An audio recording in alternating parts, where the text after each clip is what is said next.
I strongly dislike your behavior. You must choose between being terminated or demoted. I was stunned when the executive vice president, Chris, spoke to me in that manner. Tomorrow is the final stage of the business deal, and he suddenly demanded to take over my role as the lead negotiator. I never anticipated such an emotional outburst from him. "What's the problem?" I asked. "This is your fault. You're being punished for outperforming me," Chris replied.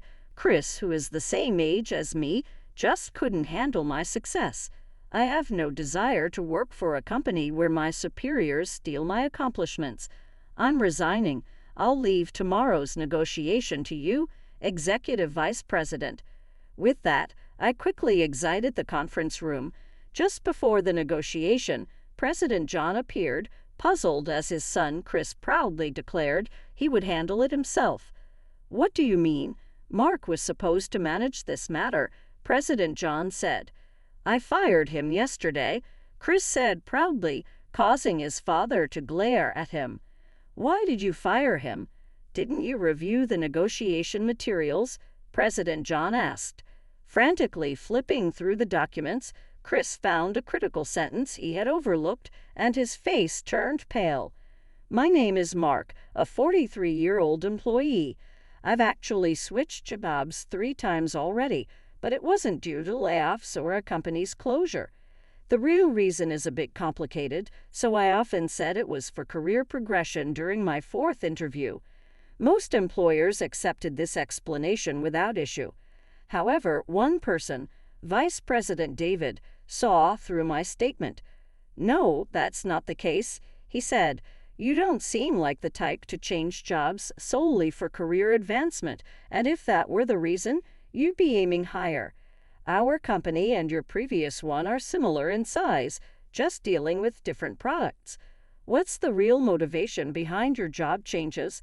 Realizing honesty was the best approach, I shrugged and shared the true reason with him. David listened intently, considering my explanation. "I understand your reasoning and why you concealed it."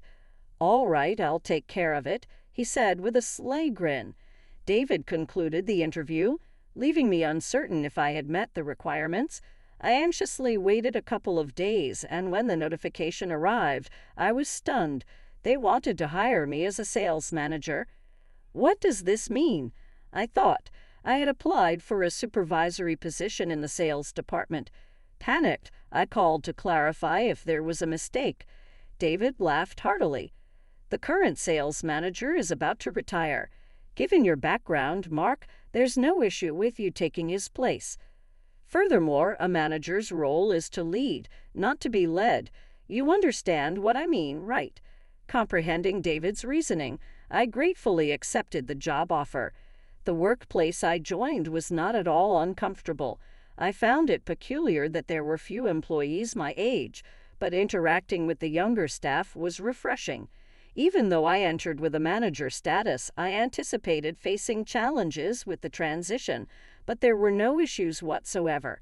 My younger leadership style was preferred by my team, who valued my openness to new ideas. However, one individual, EVP Chris, took issue with my approach.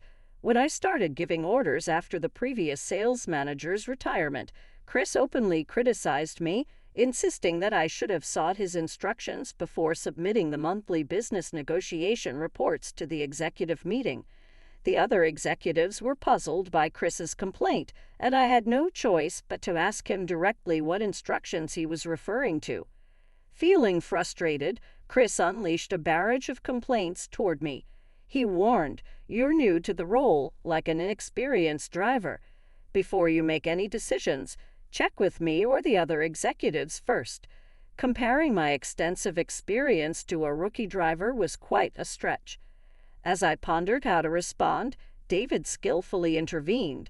David vouched for me, stating that my predecessor, EVP Chris, endorsed me. He also mentioned that the sales staff found me easier to work with. Now convinced, the other executives agreed, but President John remained dissatisfied. Chris faced reprimand for his outburst. John advised, "Talented people can't perform well if constantly second-guessed." Moving forward, he stated that the sales department would handle all negotiations. Mark understood and seemed ready to take on the responsibility. However, it appeared Chris was frustrated that David and John had backed me up as he began causing minor disruptions across the department. How many times has this happened now? I wondered. I noticed a growing sense of frustration on my team's faces. Lately, it seemed like we were constantly facing small but persistent obstacles, samples for negotiations arriving late or promotional material going missing. Even though the sales department handles the negotiations, we rely heavily on the support of other departments like materials and general affairs. Lately, that support has been lacking. I believe the root of the issue lies with Chris. Each department has its own supervisors, but no one seems to go against Chris's directives. Whenever he instructs them to delay samples or prioritize other orders, they comply. I can't entirely blame them, but it would have been helpful if they had at least informed the sales team ahead of time. My team has been trying to work around these challenges using alternative samples or other solutions. However, we've now uncovered what appears to be deliberate sabotage that could jeopardize our negotiations. We had reserved a hotel room for a meeting, but the reservation was suddenly canceled. When we followed up with the hotel, they told us that someone from our company had canceled it. I have no doubt that Chris is behind this. Confronting Chris directly was the only way to address the sabotage and prevent further delays in the negotiations. Despite his denials, the evidence clearly pointed to his involvement in the last-minute hotel room cancellation. Determined to uncover the truth, I entered his office, ready to confront him. As expected, he claimed ignorance, blaming it on a simple mistake by my team. However, the facts didn't align with his story. The sudden cancellation, the limited knowledge of the room details, and the finance department's connection to Chris all suggested his culpability. Faced with the mounting evidence, Chris fell silent, unable to refute the accusations. Informing our clients about the change could raise suspicions, but I couldn't let his actions jeopardize the team's hard work. Resolving this issue was crucial to ensuring the success of the negotiations. I recognized the significance of the upcoming negotiation, so I chose to prioritize securing its successful completion over confronting Chris more forcefully. This negotiation is crucial, and any further interference from you will leave me no choice but to escalate the matter to the president. I can provide the recorded call as evidence at the executive meeting. Although Chris appeared to back down, I couldn't dismiss the possibility of him continuing his disruptive actions. True to my concerns, he decided to usurp control of the negotiation at the worst possible moment. Despite the challenges we'd already overcome, such as the hotel room change, the negotiation was nearing its conclusion, and I had expected the top executives to finalize the contract the following day. However, first thing in the morning, Chris summoned me to his office and declared, "I cannot entrust this important negotiation to you. I will take over. You needn't worry about it." "I don't understand. What's wrong?" I asked, perplexed. Chris frowned. "That's the issue. Why can't you simply follow your boss's instructions? You have a choice. Get fired or be demoted. We don't require your services for this job." I was taken aback. Tomorrow was the final stage of the negotiations, and Chris's demand to take over left me speechless. I never anticipated such an emotional outburst from him. "What's the problem? You're being punished for outshining me," Chris said, revealing his jealousy. Chris, being the same age as me, couldn't tolerate my success. He had been secretly sabotaging me, and now, seeing me close to sealing the deal, he decided to act directly. When I remained silent, Chris spoke with a gleeful expression. "You were getting arrogant just because you can speak English, right? Your resume shows you've worked at 3 different trading companies. We have plenty of people who can speak English at your level." I almost asked how he knew the details of my resume, but then I realized HR was also under Chris's control. He must have forced the HR manager to show it to him. "What's your point?" I asked calmly. "I can converse in English proficiently, so there's no need for your involvement in tomorrow's negotiations." He mistakenly thought my business English abilities were crucial for sealing the deal. While his misconception was rather amusing, I didn't feel inclined to correct him. Besides, I have no attachment to a company where superiors take undue credit. I'm quitting. The upcoming negotiation is all yours, EVP. With that, I hastily left the conference room, angry and determined to pack my belongings. As I headed toward the sales department, I ran into David. "What's wrong? You seem upset," he said, sensing something was amiss. David invited me to his office and asked for an explanation, so I recounted all of Chris's wrongdoings, including the previous act of sabotage. After listening to everything, David closed his eyes and contemplated the situation. I braced myself for him to dismiss my concerns, but then he spoke, his tone tinged with bitterness. "EVP Chris has done it again."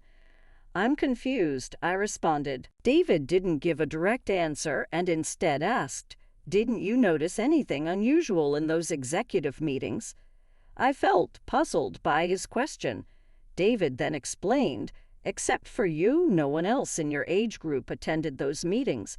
At first, I assumed it was because those positions are typically held by older individuals. But then I realized that doesn't make sense. Even for a medium-sized trading firm, it's strange that someone younger than Chris would be excluded. I voiced my growing suspicions. There must be plenty of capable younger people than Executive Vice President Chris. "Has this been happening for a while?" David frowned and slowly nodded. Chris joined the company around 5 years ago when his previous employer went under. The president's ex-wife asked him to come on board, so he reluctantly brought Chris in.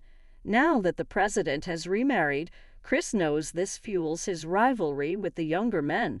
That's why Chris and Jan have different last names, even though they're family. Despite this background, I still struggle to understand. David continued with a bitter smile. "You might not get it because you're skilled, but Chris came from a completely different industry with no real expertise. The man's youthful appearance serves as his secret weapon, despite his advancing years. Before you came aboard, he would make grand proclamations about appealing to the younger crowd without any evidence to back it up. The seasoned executives would listen, assuming he knew what he was talking about. It becomes clear that having a peer around would challenge his position. Instead of earning qualifications or attending training, he took the easier path by eliminating his rivals. He believed his opinions would carry more weight. As a result, employees in their late 30s and 40s who held supervisory roles became his targets. Any noticeable behavior from them was met with harassment or false accusations. Those with a healthy sense of self-preservation had no choice but to resign. This has led to a workforce dominated by either the company president, who is older, or fresh-faced young staff just starting their careers. Now I understood the situation clearly. Chris was like a seasoned office bully, undermining his colleagues to maintain his status as the youngest one present. These underhanded tactics only became apparent when the victims were about to leave. I had mentioned this to the president, but he couldn't believe his own son would be so petty and jealous. The president dismissed the idea as unbelievable. The company's website boasted that John had built the business from the ground up, making it a fierce competitor in the industry. John couldn't comprehend Chris's mindset, which prioritized being the youngest over actual competence. However, I knew all too well what would happen if the situation was left unchecked. My previous employer failed because they ignored similar jealousy. I decided it was time to confront David directly. "Executive Vice President David, what are your goals for this company?" I asked. David looked puzzled. "My goals? Well, I hope we can keep increasing our revenue and profits. The president's successor is also very capable, even though he's still a student." David's eyes seemed to plead with me to overlook Chris's harassment for the time being. Given David's long tenure, he probably didn't want to stir up trouble in a comfortable environment. Leaving the status quo behind was a bold move. During our conversation, I revealed to David something I hadn't mentioned even in my interview. "Do you know why I changed jobs 3 times?" I inquired. "Fired?" David nodded, acknowledging. "Yes, you mentioned being forced out due to jealousy. While it was unfortunate, we've gained a talented individual because of it." Taking a deep breath, I continued, "The reality is that those 3 companies no longer exist. They've split, dissolved, or filed for bankruptcy. They're no longer operating." Surprise crossed David's face. "That can't be. When we conducted a background check, those companies were still thriving." "If you have any doubts, I encourage you to check their websites now," I suggested. David promptly pulled out his smartphone and began searching. His face grew increasingly shocked with each passing moment. "You're absolutely right, but how could this have happened?" "It's quite simple," I explained. "The individuals who drove me out became more confident and repeated the same actions towards others. Imagine the consequences when that cycle continues." I spoke calmly yet firmly. "A company cannot function without its people. If the people inside abandon it, the company cannot sustain itself." I continued to speak with David, whose expression had become serious. "If this situation persists, the company will eventually face the same unfortunate outcome." Truthfully, Chris's harassment is minor compared to what I've endured in previous workplaces, but it's becoming a significant problem. Chris has pushed me to either lose my job or be demoted. If I resign, it would be a victory for Chris, and he's likely to repeat this behavior. The future outlook is not promising. Whether my words resonated with him or not, David fell silent for a moment before firmly nodding. "I understand your perspective. I won't simply stand by and watch anymore. Sabotaging the company out of jealousy is no laughing matter." I felt relieved. With David on my side, we could take drastic measures if necessary. After consulting with him, I headed to HR with a lighter step to retrieve the resignation paperwork. Just before the negotiation, John appeared puzzled as Chris's son proudly declared he would handle it. "What do you mean? This was supposed to be handled by Mark." John exclaimed. "I fired him yesterday," Chris's son stated proudly. John glared at him. "It's fine. I can communicate in English as well. The only remaining step is to sign the contract." "Why have you let him go? Didn't he review the negotiation documents? The top executives from the other company are arriving today." "How will you manage without him?" John pressed.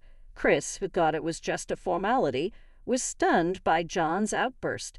He frantically flipped through the documents and discovered a crucial sentence he had overlooked. A look of concern spread across his face. "An hour before the negotiation, I received a call. They already knew I wasn't there since the morning." The call meant Chris had been searching for a last-minute replacement, but of course he hadn't found one. Despite John's constant reprimands, Chris still didn't understand the gravity of the situation. I answered the call with a faint yawn. "What's the matter?" "I got the resignation paperwork from HR yesterday. I'll fill it out and send it in the next day or 2, but I'm taking paid leave today, so I'm not coming in." "You don't need to resign. Just come to the hotel right now." Chris's desperate voice made me chuckle. "Executive Vice President Chris, isn't this quite different from what you said yesterday? Didn't you boast that you didn't need me?" "I didn't know the contract would be an Arabic document," Chris stammered. I could imagine him turning pale. He must have just realized the contract was in Arabic, a fact clearly stated in the negotiation documents. If he had been involved from the start and reviewed the documents, he would have known this. Our new client was a top-tier company from the Middle East with a highly nationalistic CEO. Their official language was Arabic, and they only accepted documents in Arabic. In a globalized world, trying to do business solely in your native language is impractical. That's why we always conducted negotiations in English with foreign companies. Only the agent with authority would be involved, and top executives would stay in the background, appearing only at the end. Despite being a top-notch company with a desirable market, few international partnerships existed because many couldn't overcome this hurdle. However, I had made a good impression from the start by negotiating in Arabic. My specialty is speaking 7 languages, and telling a joke in Arabic is a piece of cake for me. If the negotiations suddenly changed and the top executive who had been assured by their agent of our reliability was only addressed in English, it would clearly be a disaster. The top executive would feel insulted, and the deal would fall through. The documents clearly stated everything. Chris's claim of ignorance was no excuse. I had already dismissed him, and now he was desperate. He accused me of fraud because I didn't list every skill on my resume. I couldn't help but laugh. Fraudulent hiring? Seriously, not listing all my qualifications isn't fraud. Besides, I never claimed to only speak English. Chris, with a resentful tone, asked why I didn't highlight such a skill. If he had the same skill, he'd brag about it. That's the difference between us. I didn't owe him an explanation. More pressing was the negotiation. If things continued like this, it was bound to fall apart. I heard Chris growling and grinding his teeth as he spoke. He said he'd step down and tell his father, who's the president. I asked him to put his father on speakerphone and explain why he tried to remove me from the negotiation. When Chris started speaking, I knew I'd won. The negotiation was successfully concluded. I arrived at the hotel room 10 minutes late and began the negotiation. I advised Chris to avoid speaking English for those 10 minutes. Amusingly, he had memorized the Arabic phrase, "Mark will be here soon," and kept repeating it. David had booked me a room on another floor, anticipating this situation. Although I could have arrived on time, David suggested arriving late to teach Chris a lesson. Americans are often late, I joked. Discussing time differences between Arabs and Americans helped the conversation flow smoothly. Once the conversation became enjoyable, the contract was practically signed. After seeing off our guests, I took a deep breath. Chris, who had been frozen in the corner, slumped into a chair, exhausted from the tension. John thanked me and apologized for Chris's behavior. He said they'd imposed disciplinary actions on Chris. Chris fell silent under John's glare. John mentioned discussing the disciplinary actions when we returned to the office. Back at the office, David, who had been called to the president's office, smiled when he saw me. "Everything went well, judging by your expression," he said. "Was the hotel comfortable?" "Thanks to you, I slept very well," I replied, seeing John's puzzled look. David laughed and explained, "Chris told Mark he was either going to be promoted or demoted. We couldn't lose him. So we needed you to understand his misconduct. We asked him to help expose the company's issues." I added, "If I had reported Chris's actions myself, you'd have been skeptical. Even when David told you, you didn't take it seriously." John looked embarrassed. "You're right. I apologize. We had to corner Chris to get him to confess." John turned and shouted at Chris, "I took you in when you had nowhere else to go, and this is how you repay me. It's like being bitten by my own dog. Write your resignation letter today, but you can stay until you find another job." John's glare made Chris tremble. "If you don't want to resign, you can be fired." You had no problem threatening Mark with the same choice.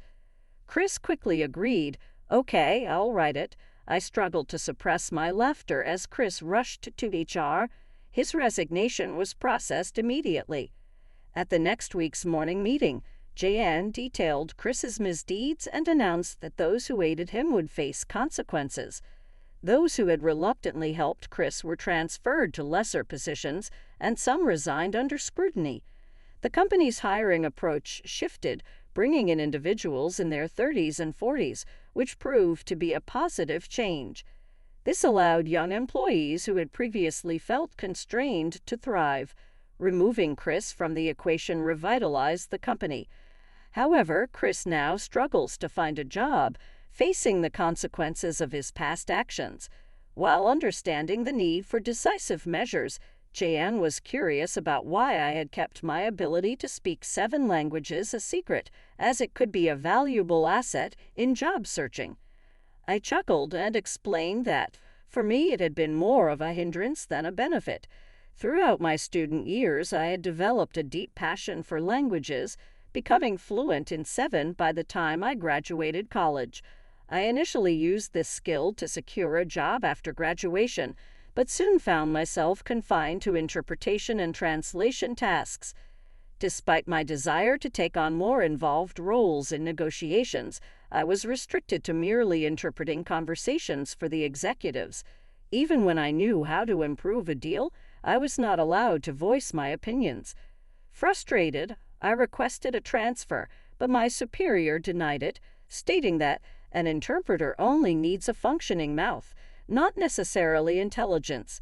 They whispered about me when I wasn't around and criticized me whenever I stumbled. Although I was summoned to key discussions, they mistakenly believed I was receiving special treatment, which made them resentful. I realized that staying would have been disastrous, so I left. This pattern repeated itself at the next 2 companies I worked for. I was taken advantage of, faced jealousy, and experienced resentment. To avoid this, I decided to downplay my language abilities during the interview process. At the 4th company, David saw through that immediately. Mark shared how the companies crumbled after his departure, driven by jealousy and extreme actions. The situation with EVP Chris was a prime example. Fearing our company might face a similar fate if we pushed Mark out, we collaborated on a drastic solution. John expressed his gratitude, saying, "Thank you for your dedication to the company, and thank you, Mark. I'll repay you both someday." He shook our hands firmly. John kept his promise. The following year, David became the president, and John advanced to the role of chairman. David served as the interim president until the air was cleared, and he was highly satisfied with the outcome. I was also promoted from sales manager to executive vice president. However, since I still manage the sales department, the hectic business pace remains unchanged. My current focus is to develop reliable subordinates to share the workload. Utilizing my linguistic abilities, I refuse to limit their application solely for expedience. I firmly uphold the responsibility of those in positions of authority to nurture the development of diverse talents, and I conscientiously apply this principle in the execution of my daily duties.